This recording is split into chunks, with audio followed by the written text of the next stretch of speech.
Hola, soy Inés Hijosa y te doy la bienvenida al curso de TDAH. Si estás aquí, quizá tengas un hijo o una hija con este trastorno, o tal vez pienses que puede tenerlo y no sabes muy bien cómo ayudarle. A lo largo de este curso iremos viendo qué es el TDAH y cómo influye en la vida del niño o de la niña que lo padece, en su rendimiento académico, en la relación con sus padres, profesores y amigos y en su autoestima. El objetivo es que sepas cómo ayudarle a mejorar en todas esas áreas que tiene alteradas. Para que comprendas qué es el TDAH, debes conocer las características generales del niño o de la niña que lo presenta. Debes saber que su funcionamiento mental es diferente al de los niños que no tienen este problema, por lo que le resulta muy difícil mantener la atención en las tareas que realiza, controlar sus impulsos, pensar antes de actuar para no caer siempre en los mismos errores. Él necesita que una experiencia le ocurra más veces que a otros niños para que se dé cuenta de las consecuencias de sus actos, porque aprende más lentamente que los niños que no tienen TDAH. Cuando hay impulsividad, no sabe controlar sus emociones y tiene muy baja tolerancia a la frustración, así que se enfada por cualquier cosa. Por ejemplo, si sus padres le niegan algo que quiere, y en ese momento puede contestar mal, o llorar, o gritar, porque se siente muy frustrado y no es capaz de tolerarlo. Cuando tiene que hacer actividades monótonas y aburridas, le resulta mucho más difícil mantener la atención, porque el niño con TDAH suele ser un niño de gratificación inmediata. Prefiere dedicarse a cosas que le gustan y que le motivan y evita hacer, por ejemplo, las tareas del colegio aburridas, aunque sabe que tendrá malas notas o que le van a poner un castigo. Y es que él vive en el presente y no piensa en las consecuencias de sus actos. Todo esto le trae el enfado de sus padres, de los profesores, pero como no puede remediar, actuar de la forma en que lo hace, piensa que es un desastre y que no puede cambiar. La razón de todo esto se debe a que su cerebro se desarrolla de un modo diferente al de los demás, madura más lentamente y algunas áreas lo hacen con alteraciones.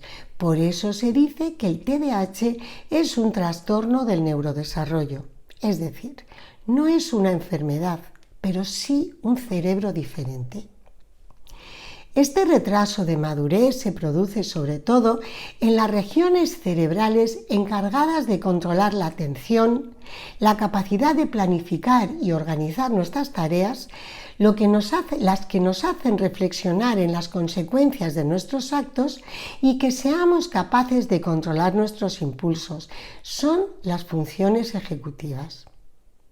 Un hijo con TDAH suele causar un gran estrés en la familia. Por un lado, suele ser un niño muy intenso, que necesita que se esté detrás de él todo el tiempo, lo que para los padres resulta agotador. A veces sucede que el padre o la madre tienen también TDAH, aunque a lo mejor no lo saben.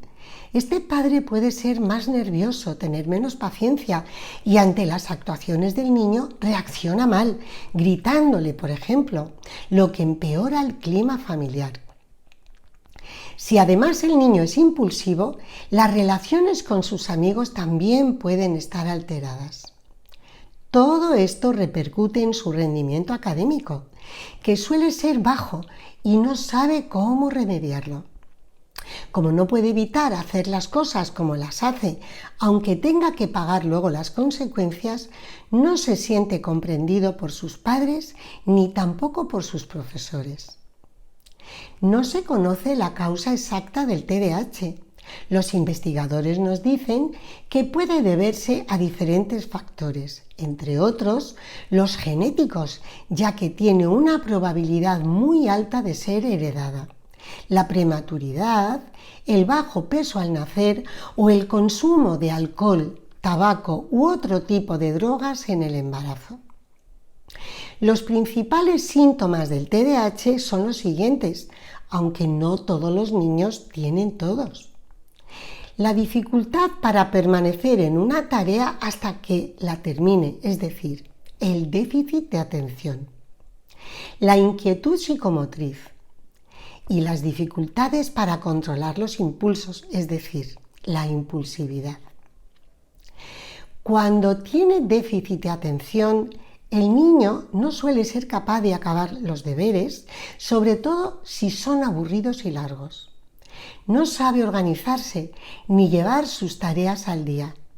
Comete errores tontos en tareas que se le dan bien porque no presta atención cuando está trabajando.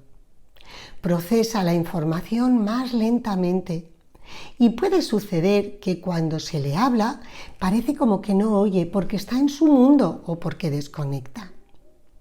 Suele perder las cosas que necesita para trabajar en el colegio u olvidar los libros y cuadernos que debe llevar a casa para hacer los deberes. Cuando predomina la hiperactividad, le cuesta permanecer sentado durante mucho tiempo y se levanta cuando no debe hacerlo, por ejemplo, en medio de la clase, con lo que interrumpe el ritmo de trabajo de los demás y enfada a los profesores. Suele hablar mucho en clase y ser ruidoso, molestando a los compañeros y también a los profesores. Cuando es pequeño, parece como si tuviera un motor dentro o como si le hubieran dado cuerda, porque no para de moverse de un lado para otro sin tener ninguna noción de peligro. Cuando se hace mayor, este exceso de hiperactividad motriz desaparece y se convierte en inquietud o malestar cuando tiene que permanecer sentado mucho tiempo sin hacer nada. Si lo que predomina es la impulsividad, suele tener una gran dificultad para controlar las emociones o para identificarlas, para contestar en el momento adecuado, porque suele hacerlo antes de escuchar la respuesta hasta el final. Primero actúa y luego piensa, lo que le produce grandes problemas porque sufre las consecuencias de sus actos, pero no aprende. No respeta su turno, dice lo primero que se le pasa por la cabeza sin preocuparse de la reacción de la persona que le está escuchando y sin darse cuenta de si sus palabras han molestado. Esta forma de actuar es propia de niños más pequeños, pero a medida que van creciendo aprenden a controlarse. Sin embargo, un niño con TDAH, aunque se haga mayor, suele tener siempre este tipo de problemas. El tratamiento del niño con TDAH se centra en los aspectos siguientes. Primero, enseñar a los padres y profesores qué es el TDAH, que lo comprendan y que entiendan cómo afecta al niño. Y también técnicas para ayudarle a mejorar en todos aquellos aspectos que estén afectados. Enseñar al niño estrategias de autocontrol, a identificar sus emociones y a expresarlas adecuadamente. Tratar las dificultades de aprendizaje que presenta el niño. Y en algunos casos es necesario el tratamiento farmacológico. Este tema suele causar mucho rechazo a los padres y esto es así porque no se entiende realmente qué es el TDAH y cómo actúa la medicación en el niño con este trastorno. Vamos a hablar de esto en otra lección. Hoy terminamos aquí. Deseo que esta lección de hoy te haya resultado útil. En la próxima hablaremos de por qué la relación de los padres con el niño que tiene TDAH suele ser tan complicada y lo que hay que tener en cuenta para mejorarla. Nos vemos en la próxima lección. Te espero. Hasta pronto.